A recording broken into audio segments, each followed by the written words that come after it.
Welcome to Echoes of Elegance by VINTQ, where we uncover the stories behind remarkable objects, explore creativity across generations, and discover how art continues to shape the way we experience the world.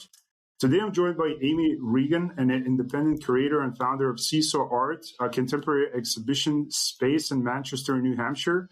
Amy has dedicated her career to creating meaningful opportunities for artists while making contemporary art more accessible and welcoming to diverse audiences. From her early studies in fine art photography and helping establish the Rochester Museum of Fine Arts and later founding Seesaw Art, Amy has become a passionate advocate for community engagement, artistic dialogue, and the power of exhibitions to connect people through ideas and experiences. Amy, welcome to Echoes of Elegance. Hello. Thank you so much for having me. Thank you. It's a pleasure. It's a pleasure. We here, as I mentioned before, learn about your story, your past, the current situation, and the future, what you have going on as well. So maybe, but talking about the past, maybe we can talk about your journey and the beginnings as an artist, as the photographer, and then evolving into this curation and exhibition. So what drew you first into the world of art? Sure. I started as a photographer, a fine art black and white photographer, which started in high school and taking an afternoon after school photography class. So developing the film in the darkroom and then making those traditional prints in the darkroom, it's definitely a little bit of magic in the chemicals. So that's what sort of got me started, that individual perspective and sort of getting the idea of sort of being a tourist or a traveler, no matter where that you are. Like I can go for a walk around my block and take my camera, which now is my cell phone, just like everybody else, and see what's beautiful and kind of have that inquisitive eye, no matter where you are. So started there and then went to the New Hampshire Institute of Art, which was in Manchester, New Hampshire, and got a bachelor's degree in fine art black and white photography. Had a really lovely time, got to do some study abroad and met some really good friends. And so one of my friends there decided to start an art studio in Rochester, New Hampshire. And I said, well, I'd love to help you with that. I'm not sure, exactly what that means or what you're going to do. You're going to do art exhibitions and let me help you because that just sounds like fun. So we got started from there, and then he decided to stay in Rochester. And we, it was a traditional art studio, a storefront space in downtown Rochester. And it's tough to run something like that. You have the monthly rent, you're trying to sell art, you're getting art exhibitions ready all the time. So we started thinking about what might be an alternative way to have an art exhibition, but make it the most sustainable that we could. So we thought of, well, what if we had a museum? And what if it was in public spaces? So we approached the city of Rochester and asked them if we could curate a space in their library, which is a Carnegie library and super beautiful from the turn of the century. And they had a dedicated gallery space. So they said, sure, we would love to have you. And to keep it accessible, you can do it for 3 months. But we've been there since 2011. So that was something that we started running monthly exhibitions, solo exhibitions for mostly local artists. At the same time, we reached out and we asked for donations for our collection from artists that we knew, that we went to school with, or artists that we started to make connections with. So throughout that time, we had many iterations trying to figure out how to talk about what we do and what the mission of what was important to us. And finally, we ended with curating at the Rochester Public Library, like I said, but then also in the community center in Rochester. The community center in Rochester is a multi-purpose space. They have senior citizen center, there's a couple basketball courts, there's a community thrift shop, and a soup kitchen, alternative high school. So it's a space that it was a big old high school, and one of our friends at the city said, hey, let's put some art in the hallways. So that's what we mainly do now, is we have art in the hallways at the community center, and then also a temporary exhibition space that is a suite of ours. So when you go to register your car or you come by to see your basketball game, you can see some fine art that is freely accessible and widely approachable to the public. So specifically in Rochester, our community may not have the time or resources to come to a larger city like Manchester, New Hampshire and pay to get into a traditional art museum. So our thought was, let's bring art to where people are already going and sort of infuse it into their lives. The museum is a nonprofit. I run the museum on a volunteer basis. We're very grassroots, and we have a really, really shoestring budget, and we're really able to make a big impact with the resources that we have available. So it's super sustainable. And that's kind of where I got started, working with Matt Wyatt, my co-curator, and the board of the RMFA.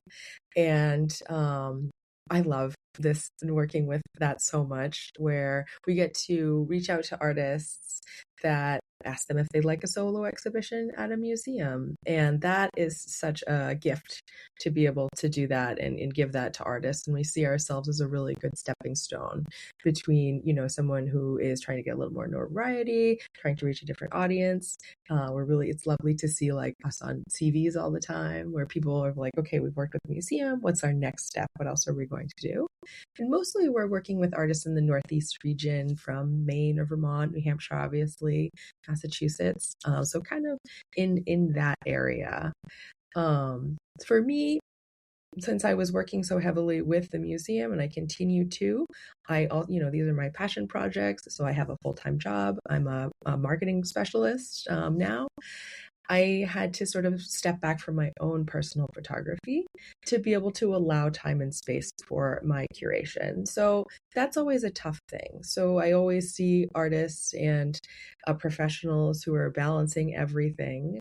And I knew if I wanted to have the bandwidth to do the curation really well, I would have to step back from my own photography. So obviously that hurts a little bit, but at the same time, I knew I would have some really good impact being someone who would like to curate in New Hampshire. So I was staying in the art scene. And then I'll come back to my photography when I'm sort of, moving into another direction or have a little bit more time. So that's always in the back of my head. But I always see artists, and I get it. It's a really tough struggle to put everything together and make it work. But I know that that's something that I'm still passionate about. Beautiful. There's a lot to take away. I mean, from here only, what you have mentioned, a lot to unpack, specifically, again, on you and the Carnegie, library/museum deal, right? Which is interesting. And, and obviously because of the drive of the goal sometimes, and obviously the perseverance, things do work out in people's favor as it happened to you. And obviously maybe connections on other parts, do help along the way. But I'm just curious, because of your current involvement, as you mentioned, in marketing, in photography, in arts, are you been the black sheep of the family, or you had some of the family members like your parents or someone else like an aunt involved in art in some way before? No, I think I am like pretty much the first, very much one of the first people in my family to go to college, and then specifically to go to school for photography.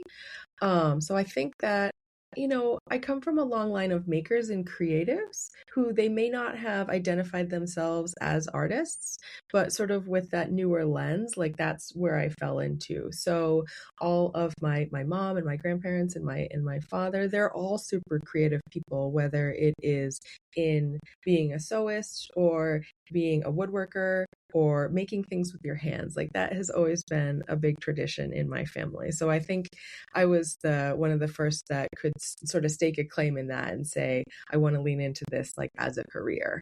So I kind of built off of what they had started. Interesting. Well, it sounds like they are creative people, right? But for you, because you're born and raised within that environment, for you it's your natural habitat. Where for some other people, I mean, that's very interesting. Always so supportive too, and to say, okay, like this is what you'd like to do. How can I help you? Let's work together on a project. Always a lovely resource whenever I might need a hand or someone to bounce an idea off of. Beautiful, yeah, and that goes a long way, absolutely. So, what particularly in terms of the artwork, exhibition, or maybe a past experience that changed the way you thought about creativity? Oh, interesting. Yeah. I think for me, it's that individual voice. So when you're working with somebody and you're either saying, let's do a solo exhibition or let's do a group exhibition, it's such a personal thing to create art and to present yourself, and it's a very vulnerable thing. So to be able to have the spaces to put the artists on exhibition and to be able to showcase what they do, that is such a unique thing to me. And every artist is totally different. So this is so fun for me because let's say you and I are working together, you have your own working style. So I kind of get an idea of that and I'll sort of adapt myself to make sure that like you're comfortable working with me. Some people stay up late and I'll get late texts. Some people are early people, or some people I know they're going to come by and drop off their art and it's going to take a while because they want to chat and they want to talk. And other people are quieter and they're like, okay, here you go. I did it. So that adaptability is really fun for me. And also just being able to show that person in that light. Everybody has a different facet, whether they have a family or they have, a big friend group, or, to be an artist in that moment and to shine the spotlight on what they do is just like super important to me. So the whole time that we're working together, that person is specifically their art and their artist, and you don't always get to be that 24/7. So to be able to give them that voice and to be able to showcase that collection that they have, which could change. I work again with them a year or two later and it could be something completely different, but the way that I curate the exhibitions is it's a little more hands-off than traditionally. I will approach the artist and say, hey, I have an idea. Let's work together with a couple of other artists, and whatever you're interested in exhibiting is what I'd like to exhibit, because I want to show things that the artist is proud of, they're excited, and they will kind of get a sense of my style just from my past exhibitions and bring by whatever is resonating with them. It's probably a different style is to visit the studio and say, I'd like this painting, this painting, this painting, where I like to extend that amount of trust and to say that what they're excited in is what I want to exhibit. So then for me, I get to take that work in and make a clear story about all three artists or four artists that I'm working with on a given month. Mm-hmm. Okay, so I have a question in between, which is, I think it's interesting. Again, so when you go, let's say, to an artist studio and they showcase the current work that you have and you kind of help them to handpick a selection of artworks that could be displayed, on your exhibition, mm-hmm. Do you think primarily about an artist, or do you also have an audience in mind and a profile of audience that would be interesting to see this type of work? Yeah, I kind of think about both of those things at the same time. So I have a reasonable idea on what might resonate with my patrons. So that's first in my mind when I'm thinking about artists to think about, but then I can kind of get an idea after chatting with the artist where their heart and soul is and what collection it is that they're interested in. So what I like to do is I have some pieces that I know are going to resonate with patrons, or I have a reasonable idea that they'll resonate with patrons, but then I'll include some pieces that also I know are so important to the artist. So they could totally be in left field, right? But that's an important thing, is for my artists to know that they are getting seen in the way that they want to be seen. I take it very seriously that I'm representing these artists, and I try to always make sure that their concerns and their feelings are completely seen, heard, felt, and that's a big thing, to say that you're going to vouch for somebody else and do all of this work on their behalf. So it's kind of both, and then I have my own sort of foot in the pot too, where I've selected someone for X, Y, or Z reasons, and it could because I love this really weird painting that I think is cool or something like that. So I'm kind of thinking about all the audiences and then selfishly just a little bit myself. Makes sense. Just having a little bit of fun on the go. I mean, absolutely. Yes. So what you have lived in New Hampshire for how long right now? I've lived in New Hampshire my whole life, so for 40 years. Yeah. 40 years. Yeah. So, by living in New Hampshire, what has influenced your perspective on art and community by you living in New Hampshire? Yeah, that's a great question. Um, Specifically in contemporary art, New Hampshire writ large might not be seen as, a very large part of the contemporary art scene. And I feel this very deeply that there are always communities of artists who have been working along no matter where you're at. So I probably won't move out of New Hampshire, but I feel very confident that if I moved somewhere else, I would sort of find where the galleries are and make some friends and like continue to do where I am. So artists are everywhere and working along in their own unique styles. And I think part of it is since I am in contemporary art, modern art, to find and showcase those artists in our very traditional New England art scene is fun for me because, I think about this all the time, like the percentage of people who are interested in art, right? And then that, I mean, it's large, but it's smaller in the context that like I'm going to come to an art show or I'm going to buy a contemporary painting. Like it just gets smaller and smaller and smaller. And then the percentage of engaged audience that is interested in contemporary art is also like smaller. So you kind of like funnel down to who your audience is. But when you think about it, kind of in like the normalcy aspect, like what is art, and especially in New England, it's paintings of the ocean or flower painting, something like this. I enjoy that work too in certain contexts, but it's also part of my fun and part of my joy to find the artists who are working in sort of non-traditional ways, or to showcase that we have these super high quality artists who are like literally right down the street. My current exhibition at Seesaw Art so happens to feature 3 really talented artists specifically from New Hampshire. I don't set out every time to make an exhibition that is artists specifically from New Hampshire, but that's just how this one shook out. Next month, I have 2 artists from New Hampshire and 1 artist from Maine. So always Northeastern, typically. But to be able to bring those artists together, but then also showcase to the patrons that there are just super high talented artists who are working in their own unique styles, and that's going to look different than the like traditional, like what is a painting kind of thing.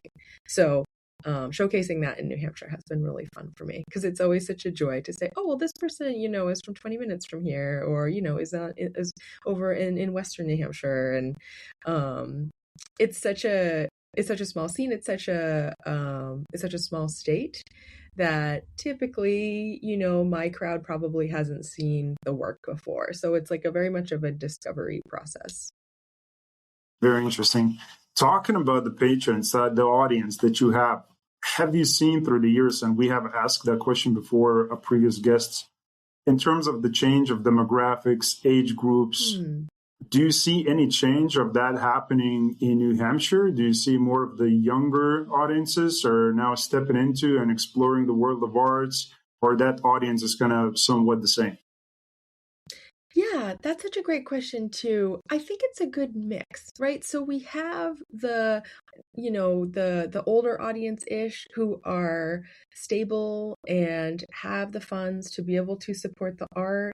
And we've been very lucky that has always been part of our audience mix.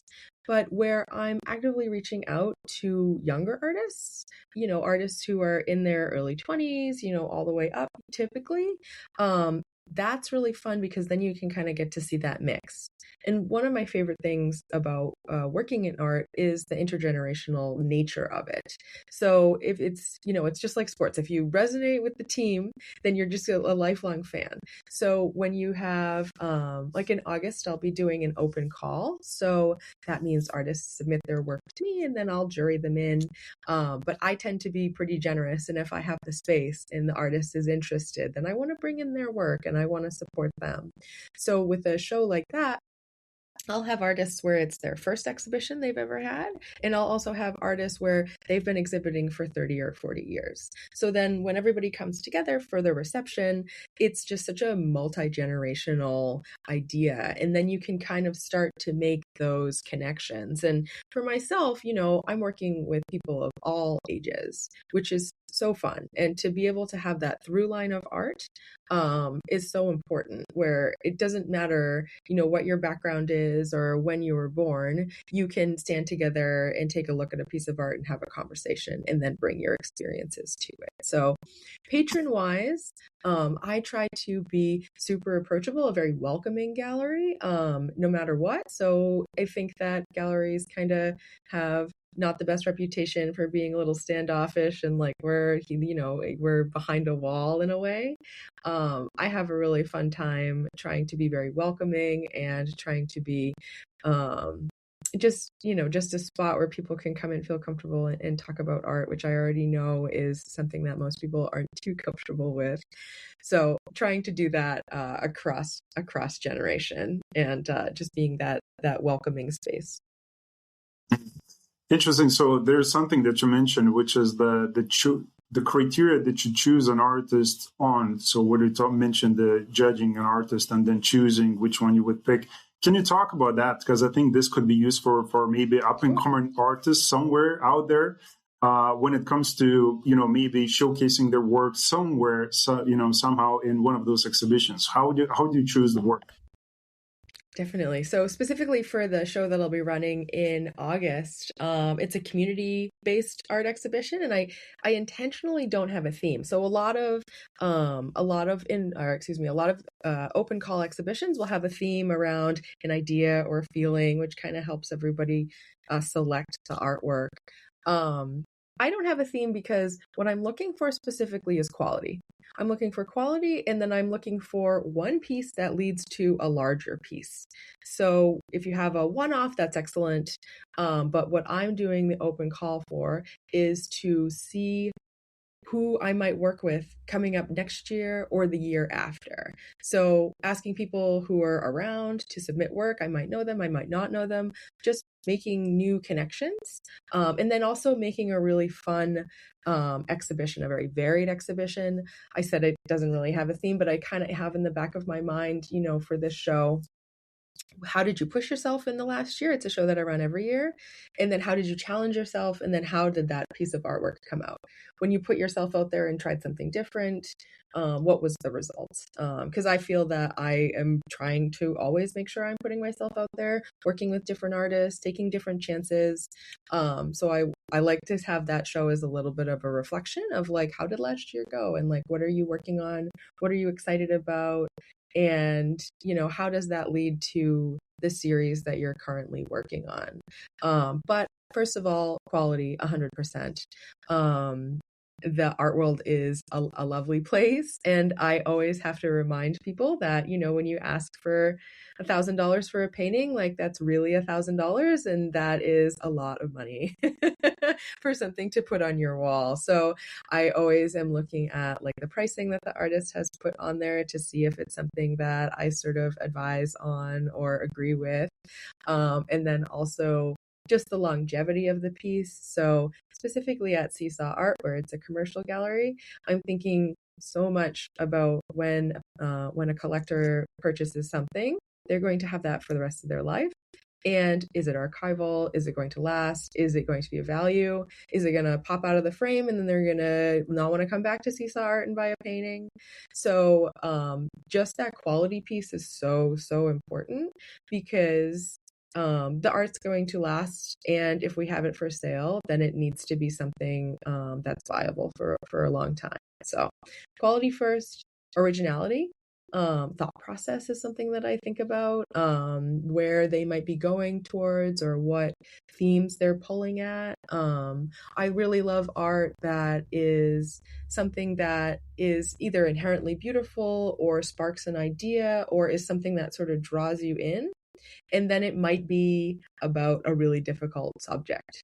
So it's something that draws you in, you can think about it and enjoy it, and then think about something that is more difficult to talk about, which is a really interesting I don't know, it's kind of an interesting process. Like I had really beautiful encaustics that this past winter that were woodcuts from dilapidated barns and buildings here in New Hampshire. So very, very specific black and white woodcut with encaustic. So beeswax with pigment, and there's a really beautiful outline of a barn, and behind the barn was this really beautiful red sky. So when I first looked at the piece, I thought, oh my goodness, this is beautiful. You know, you have that idea of when was the barn built? Is it dilapidated? What's the care process? You know, like what's this idea? And then I figured it was a beautiful sunset in the background of the barn. But chatting with the artist, she let me know that the red sky behind the barn was actually thinking about forest fire and like everything that's happening in California or in Canada. So it's kind of one of those paintings where you get drawn in and then you can talk about like a difficult subject. So a lot of her work was about the raising seas or the forest fires or like the different environmental changes, but just really beautiful. So it's kind of a little bit of a sleeper hit where you're not sure what the direction is going to go into. So I'm sort of thinking about what themes the artists are thinking about when they're making the work. And then I also have a heavy amount of joy in, you know, art for art's sake and something that is just really fun to make and really beautiful to look at. It doesn't have to be, you know, life changing. Every painting doesn't have to pull at all the heartstrings. So if I could just tell if it's like a really beautiful creative moment, that kind of draws me in. So yeah, I guess that goes from there. And then just always advice that I have for artists, like it's so important to think about how you're going to be installing the work onto the wall or however it's going to be installed. I know I have a little bit of a capacity to sort of help out and wire paintings or do something like that, but it's such a joy when someone is super organized, has all the art information, has something that's ready to go on the wall, because it takes a lot of time, and a lot of galleries will just, you know, reject the work. So that's a really tough experience when you've dropped something off and they say, can't do it, not going to happen, you have to come pick it up and you can't be in the show. So you have to think about how the work is going to be exhibited, and then how you can help support, whether it's wiring the work or including the French cleats or anything like that. So I totally understand it's the last thing you're thinking about as you get a piece getting ready to go out the door, but making sure that the curator knows that you care about the work, that it's wrapped up and lovely and, you know, it's ready to go, that is really important to me, to know that the artist cares deeply about the work, because as soon as it's in my hands, I'm caring deeply about the work, working my butt off to try to sell it all month. And if it's easier to get on the wall and it's a really thoughtful process, then it just makes my experience better. Because I've definitely had I love this work, but it's really difficult and it's not being delivered to me in a way that is going to be easy for me to install the exhibition. So that is kind of always some advice that I have. Like, you have to make sure that the curators know that you value the work and that their time is worth it to be able to get the work into the hands of the collectors. Amazing. That's amazing. What I got from this, what you had described, that you provide more than an exhibition space. You provide somewhat like a business advice to a lot of these artists, right? Yeah, it's kind of hand in hand, right? So it depends on where the artists in their career, if they're comfortable figuring out pricing or, you know, that kind of thing. But I'm working with a lot of emerging artists as well, so I can kind of give advice as to what I'm seeing has a better chance at being collected, or pricing wise, like what a good number is. And I always, you know, I'm very candid with my artists. I try to sell the work as much as I can. But there's no guarantees. I don't know what's going to resonate with a buyer or a patron. And the success of the show is the fact that it exists and we did it and it's very fun. And I'm at a point now where I can fund the exhibitions. If we don't sell everything, it's something that I'll just toss in my own money to make sure the gallery can stay open. Obviously, I don't want to do that forever, but yeah, it's better to exist than to not exist. And it's better to sort of get in there and figure out, what that magic mix of as far as making a profit is. But always helpful to chat with artists and look at their work and just kind of go about it. I had a video chat a couple weeks ago with someone who just was like interested in getting into art shows and like, how do you do that? Like, it's very fun for me to be able to share my experiences, and hopefully those artists won't have to go through all the pain points that I went through in trying to figure out how to do this. It's really fun for me to be able to do that. I see that. And we very much appreciate it, Amy, for you sharing all of this today on the show as well. What about another thing, which is kind of becoming a very important place for the artists to showcase their work? TikTok, Instagram, YouTube, yes. all these mediums, which now we saw picked up a lot of attention during the kind of COVID times, a good few years back. And obviously your background is there. So do you provide some sort of advice besides the physical place, besides the business advice? Do you provide the marketing advice to the artists in terms of the promoting and selling their art online? Sure. I am like not really an expert in that. Social media is where I find my artists most of the time.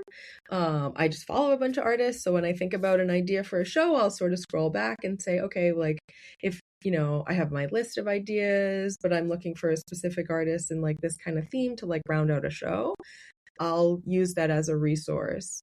So for me, if you're not on Instagram, then I'm not probably going to find you, unless you walk into the gallery and like show me your work, which is so far and few between. It's a sensitive subject, obviously, the social media companies, and especially with artists and providing content for them and that kind of thing. So I totally understand if it's something that someone isn't comfortable with. But at the same time, it's a little bit of a double-edged sword where that's where the eyeballs are, and that's where people are looking. So for me, social media is super important. With each artwork that I have on view, I photograph it in a way that it can be put onto social media very easily. So all my marketing is through that. So today, because I have X amount of paintings on view, I'll have 4 social media posts featuring a painting. So that's getting it out there into the world. And then I'm super lucky because I know exactly what to post. I'm posting the artwork. So I don't really have to come up with a social strategy. I'm talking about the next show that's coming up. I'm talking about the exhibition that I'm running right now. And that is always something that's difficult to come up with, is like, okay, I want to be on social media. What do I want to talk about? What do I want to post about? And like for my personal account, on Instagram, I very much don't do too much, just because I'm working on the museum or I'm working on the gallery's social media. So at the end of the day, I'm like, okay, it's like, I don't want to be out there for me in that way. But for the gallery and the museum, it's super important to be able to get those eyeballs and get that attention. I always advise to be on Instagram and, not crazy posting, but just so that, if you're out there actively looking for art exhibitions, like it's a really quick and easy way for the curator to see what you've been up to, what shows you've been going to or what you're working on in the studio. And, it's just a good way to kind of like catch up with someone. I'll say like, okay, what is this person all about? What is their style? And does it resonate with me? So it doesn't have to be a huge component of what you do, but I think it's really important to be able to get on there. And I typically just do Instagram. I do Facebook just because it's connected and it's super easy. And then I've never been on TikTok before. Not yet as today. Yeah, not yet as today. Okay. So just for the audience to know, I mean, the artists that you're dealing with primarily, are they able to ship worldwide, or it's mostly US based, or how does it work? Oh, sure. Yeah, definitely. I've definitely had artwork shipped in from the UK or from different places for sure. That has definitely happened. So yeah, everywhere. And as far as selling work as well, like I'll ship out artwork to the collectors too. So very happy to do that. If that's something that the artist is able to provide. Unfortunately, I can't help funding out the shipping. But if they're able to provide the shipping, then definitely for sure. Yeah, sometimes it comes up down onto the customer side, the shipping itself. So it Yes, depends. definitely. Yeah, for sure. Yep. Especially, if a piece was purchased, then that's definitely the shipping will be funded by the collector, which is excellent. But as far as submitting to a group show, something like that, the artist would fund the shipping to the gallery here in New Hampshire.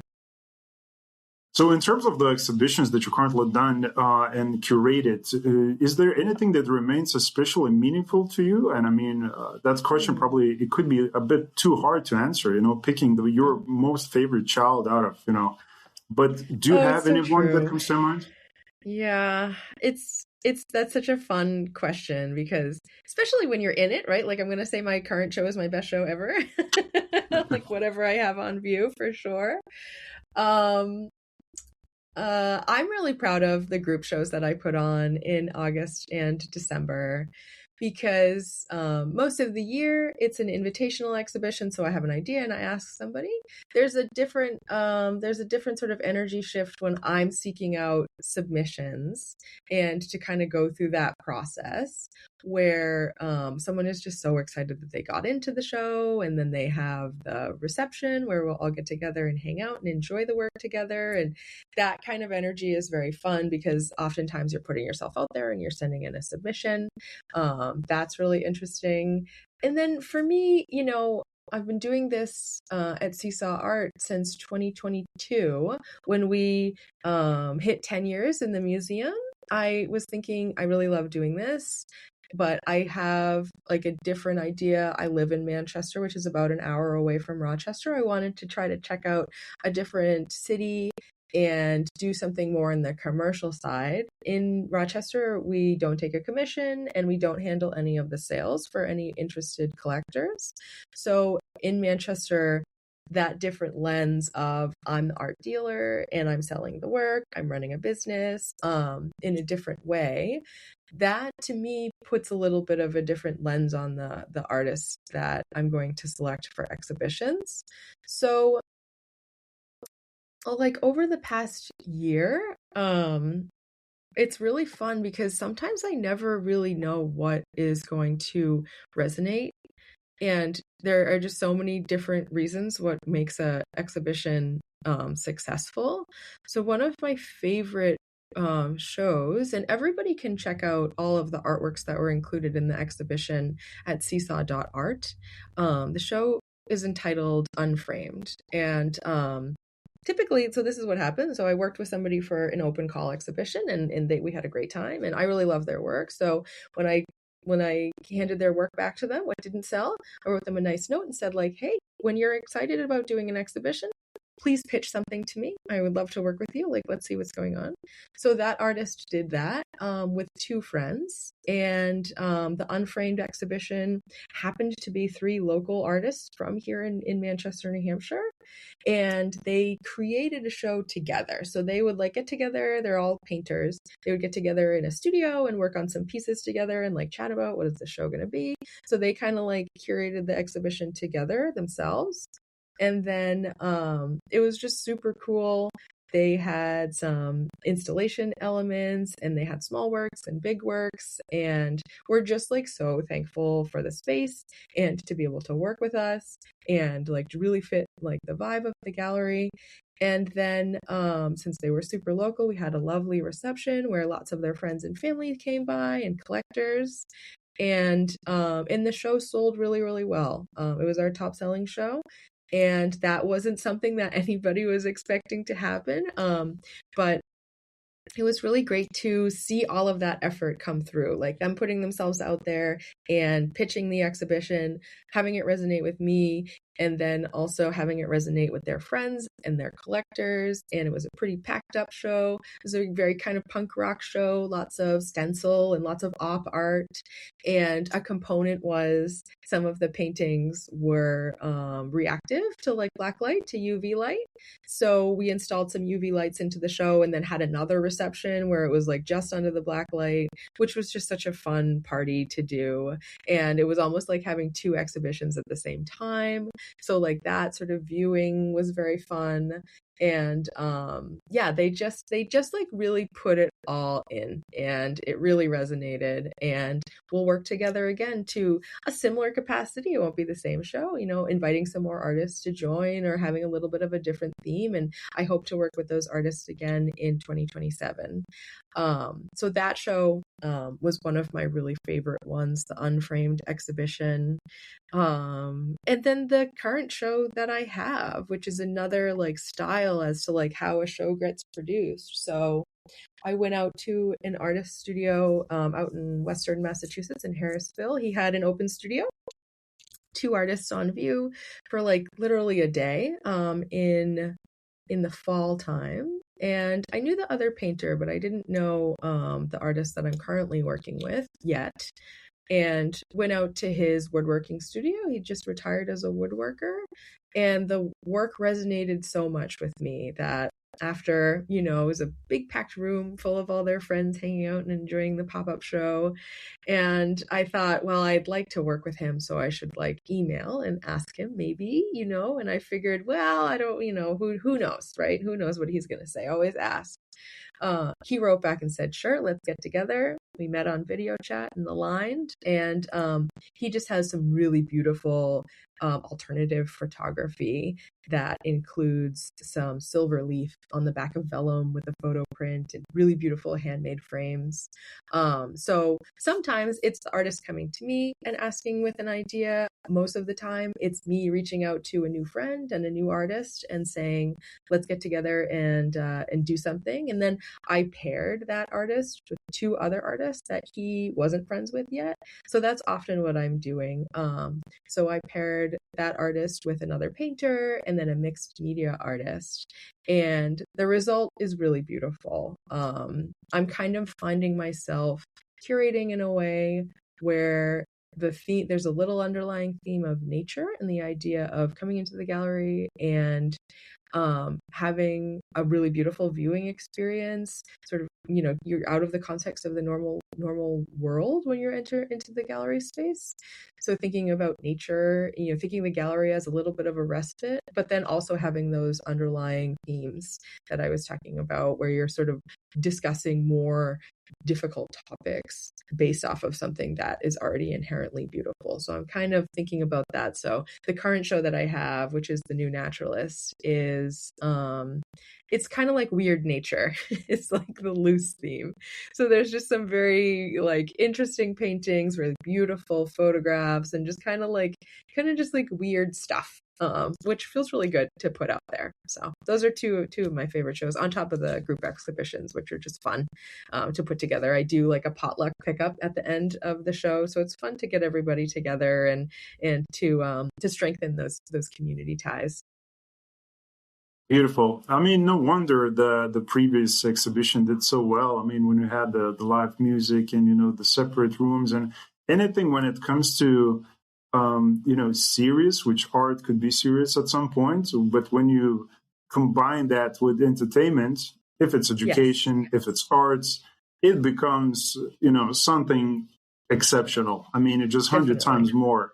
So, and that's what you saw basically. And people cling to that a little bit more. They want, you know, entertainment, right? They want that, you know, casual, you know, fun time, right? So, and that's what you're trying to repeat, as I understood, you know, in the future, which is fantastic. That's definitely. I would say, a good way to go. So, but it's like you also idea. It's like the idea of like the art happening, right? You know, you drive by and you're like, what's going on in there? That looks like fun, you know, like you want to join that. Good place for a social media post. Oh, that's very true. Yes. So he also works with a lot of the, as I mentioned, regional, national, and international artists, right? And some of the themes, as I mentioned, it could be based on the artist's location. Simple as that, right? It could be coastal. Sure. it could be nature, it could be city, it could be something in between. But maybe we can talk about some of the common themes that you're seeing across the different artist communities these days, and if there are some common themes that you see. That's such a good question. Common themes between the artist communities. I'm just going to look back at my past shows just to kind of give myself an idea here.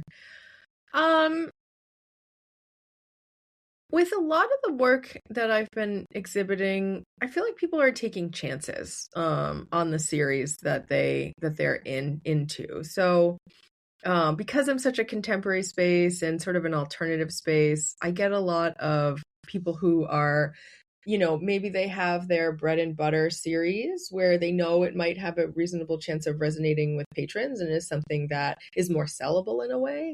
So a lot of the times when they work with me, they're interested in showing that alternative work or that work that they're kind of, that might be a little bit more closer to their heart than the sellable work. So artists who are kind of like actively thinking through still what the work means, like it's not finished in a way, like the series isn't finished once it comes into my gallery. It's still something that they're working through. And maybe they'll be working through for the rest of their life on whatever the certain series is, but it very much still feels like an active, like part of figuring out what the series means, right? So when you work with a gallery, you have the date. I met someone for drop off yesterday. Like you have to have the work ready by this time. That doesn't, that doesn't necessarily mean that the series is finished off. So then the art exhibition sort of becomes part of what that work is. So the work will go on view, we'll enjoy it for the month. The artist will come by, I'll tell them the results that I have from patrons and talking to collectors about the work. And then those ideas and those critiques will inform what the next step of that series is. So for me, I think it's like using the gallery as a showcase and as like a proving ground for what the ideas that the artists have. So it was okay. I had my idea, I showed with Seesaw Art, and now I'm going to iterate into a different way. So kind of that idea of just working on, taking a chance and showing something different, basically, is kind of like the overall theme that I'm seeing. Interesting. So what about the accessibility? Because you talked about, creating this accessible way of people, accessing art, right? So what does making art accessible truly mean to you? Sure. So it kind of is, I always think about my two audiences. So I have my artist audience, but then I also have my patron and collector audience. So on the artist side, like I said, I love to get together, chat with artists, think about their work together, think about what ideas they may have for an exhibition. So throughout the year, I will have artists reaching out to me who want to work together, and I'll take a look at their work and see if it's something that resonates with me. We might want to do a 2 or 3 person exhibition together, or maybe it's an artist that I feel isn't ready for that spotlight yet. Maybe we'll work together in a couple of years, sort of thing. So that's part of the reason why I have the open call exhibitions. Is I keep a nice list of artists who I know want to work with me. But it might not be at that invitational level. So when my open call is ready, I reach out to everyone and I say, hey, we're still working on thinking about something for the future, but please join this show in August because I would love to work with you sooner than later. And then just to make sure that they get that experience of working with the art gallery and that kind of thing. Also for the open call exhibition, I make the submission fees pay what you can. So you can pay $0 and have your work shown or looked at by me and to be juried in. Or you could pay, I think I do like a $15 suggested payment for 4 pieces of art to get into the exhibition. So I just ask that artists either have the means to pay that, which helps keep the gallery open, or they share it with their friends if that's not approachable to them. So sometimes paying to show your art and submission fees are pretty divisive. So I try to make sure that that's not a barrier. And that lets me work with a whole different set of artists who who are just as valid, just as talented. I totally get it. Part of the reason why I stepped back from exhibiting photographer was it's expensive in submission fees. Like, it's just hard to always be submitting and then never getting into shows, and it's a little discouraging. So that way, I hope that people feel a little bit more comfortable if financial aspect is more difficult for them. So make the submission fees pay what you can. And then as far as from the patron side or the collector side, I try to be super welcoming when you come into the gallery space, and kind of gauging their personality and how much they want to talk about the work, or how they're feeling about the artwork. Like I said, all my shows are viewable online, so you can take a look at the show before you come in, and if something resonates with you, then come on in. If you don't like the show, that's fine, wait till next time. All the pieces are available for purchase online, so that makes it pretty easy. Sometimes it's tough. Even if you like a piece, you might not know who to talk to buy the piece, like in the gallery space. Like, it's kind of interesting to me in that way.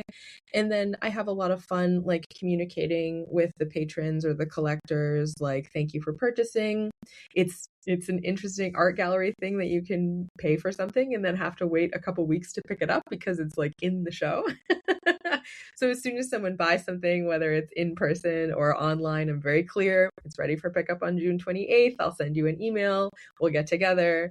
And then I have like an appointment booking app where I'm like, okay, let me know when works for you by booking an appointment here, and just trying to cut down on, like, scheduling is tough, right? It's just like how you guys did it. Like, here's when we're available. I'll meet you then. So just trying to make sure that not only for my time, but for the patrons' time too, the collectors' time, that it's clear that they get to come in and pick up their work. And then for me, it's super important to make sure that the artwork is, like I said, going to be viewed for a long time. It's archival. I will make sure that if the piece didn't come in wired, which I hope that it does, if it didn't, I'll make sure it gets wired up. I'll make sure that it gets wrapped in this plastic. It's called Dartec, because I'm sure every time someone comes to pick up art, it's going to be raining. So this is going to protect getting the art to the patron's home. And then I'll send it with whatever hanging hardware it needs, whether that's a little nail or some magnets or something, just to get it out there. A certificate of authenticity is something that I make every time. And then also I'll write the buyer a nice little note. So hopefully it's a really beautiful unboxing experience for when they get the work home. It's wrapped in the plastic. I'll wrap it in the craft paper. And then, just have a little personal touch from me, thanking them on behalf of myself and the artist as well. So it's kind of that whole through process from, like, okay, you bought the piece, and then how are you going to get it home? So I just try to be super clear with my patrons, thank you for buying this piece for $500. I'm going to make you wait 3 weeks to pick it up, which is a crazy thing. But then also making sure that artists know they can reach out to me and email me, and I'd be happy to jump on a call with them. They can come into the gallery at any time. I'm very clear about my open hours. So I actually have this, I have a calendar that connects to my Google Calendar, which is a little, it's like a little screen on my door. So I can instantly update what those hours are going to be, and it kind of shows every day, and I'll kind of tick through every day. It's like kind of high tech sort of thing, but it's weird. We closed for a couple weeks while we're making a new show. Like, I'm not just there every Saturday. Like, it depends if we have an exhibition or not. And when I have open hours, they're very serious to me. I am there. I'm hyper aware that people might be driving across the state to come by, and if I'm closed, then I've lost those patrons. They're not going to come back. Well, she said she was open, but she's not. It's like, no, I'm definitely going to be there. And then I also have on the visit page, seesaw.art/visit, I have a spot where I put all my available times that I can come down for an appointment. So maybe you can't make it on Saturday from 12 to 5, but Thursday evening at 7 works better for you. Then I want to try to be as accessible as possible. And, like, nothing makes me happier than when somebody books an appointment to come down and check out the gallery. I'm lucky to just be 10 minutes away. So it's super easy for me to jump down there and show the space, which does happen. It's really lovely to get those appointments and to get that engagement. So Yeah, so I'm just trying to think about all the different ways that people enjoy artworks. I make an exhibition catalog, which I print each time. So I'm able to give those to artists because it's a really cool thing to have, but then also to patrons to think about purchasing artwork later. You might have hung out for an hour or a half an hour looking at the show, but to be able to have that piece of paper or catalog that lets you enjoy the work a little bit longer, and then you can go online and purchase it very easily in your own time, and really think about, if you're engaged with the work, then I want there to be all of those tools to help them purchase the work as well. Amazing. I mean, for me, what stands out is the word curated, which sounds like anything from the gallery exhibition to the work with the clients and investors, the people who appreciate art and they buy that art from your galleries. Everything is curated. Everything is custom. The experience becomes custom for every single individual, obviously because of your passion naturally being involved, and that shows. And everybody has that unique experience with you. So I think it's very, very interesting. That's the beauty of it, of a galleries like yours, where you can get that unique experience, which is almost like a personalized to each individual, which is beautiful. Definitely. But yeah, I would like to talk also about something which is interesting. I like the technology piece that you mentioned that you have on a front door, which you can update remotely through a Google Calendar. It shows the working hours that you have. And maybe talk also about the accessibility at the same time. We'll talk about the marketing a little bit. So with now those increasing, driven technology, digital experiences, what remains special about seeing artwork in person? And yeah, that's such a good question. Yeah. Go ahead. Right. You can view the whole show online. So why would you need to have the brick and mortar space? Because the artwork is different in person. You can see a picture of it online. I try to do my best by representing the art, through photography and things like that.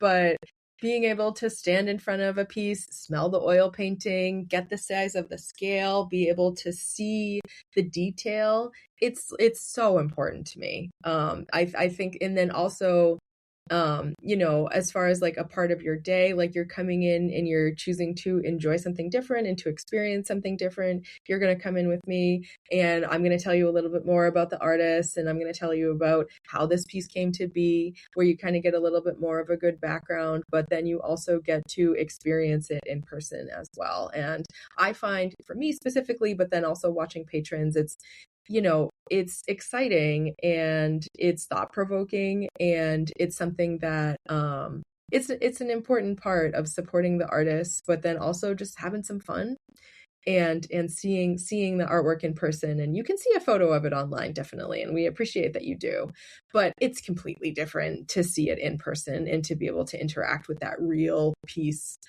with that real artwork. Absolutely, especially if you're close by. I mean, that always helps, for an individual that maybe is 8,000 miles away, maybe online is a good option. And now, Right. we just can wonder and think about what the future is going to look like, because VR, AR, it's only available on-demand technology. And maybe it's the future of the art world and this exhibition is going to be virtual to some extent, Right. Yes, definitely. I can totally see that happening. Yeah.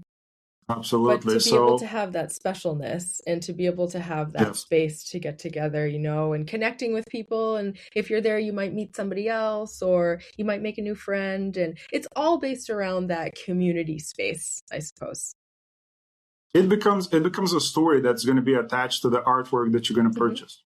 So definitely. That's what makes it beautiful. Yeah, and that's how I think about all of the shows is I'll have an idea, all the work will come in, we'll get the exhibition up, we'll have a party. There's always some story that happens from the show. What was the story that happened from this exhibition? And then who knows how that's going to go into the future. So it's very much I think about it as lightning in a bottle.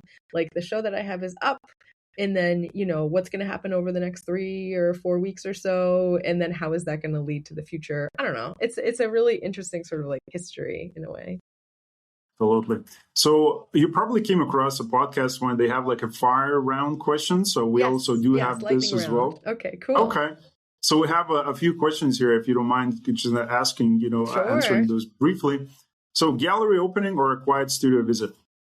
Ooh, Oh my goodness. That's such a good question. I'm like instantly not making it quick. Gallery opening. Okay. Contemporary art or art history? Contemporary art. One artist, living or historical, love to curate an exhibition for? Living artists.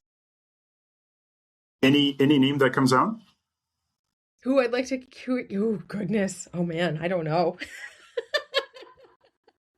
I have a big list, and they're all like super local, of course, because they're like in my area here. There's an artist up in Maine, and I am just, oh wait a minute, here we go. There's a couple. So Barbara O'Sullivan makes really incredible frescoes, and she is up in Maine. And then also an illustrator, Russ Pope, who does really beautiful work. So I guess those two artists who are little hyper local. Okay. Well, Barbara and Russ, hopefully you're listening and you can come back to Amy. We can make it happen eventually. So the most underrated quality in a great artwork. The most underrated quality in great artwork. Oh, the most underrated quality in great artwork. When something is good, you want to spend time with it. And then that painting or that artwork, you experience it every day. So when you have something that you look at, that you live with, that artwork also is part of your history. So whatever is happening in your life, you're looking at the painting and, contemplating and in the moment and then over years. So I kind of think the idea of like that shared time that you have with the art is a little underrated and not maybe thought of instantly. Mm-hmm. Photography or painting? I can't answer that question. Choose that? I don't know. Pass. We choose both. We're choosing both. That's okay. That's also an option here. Good. What's one thing visitors rarely notice that you wish they would?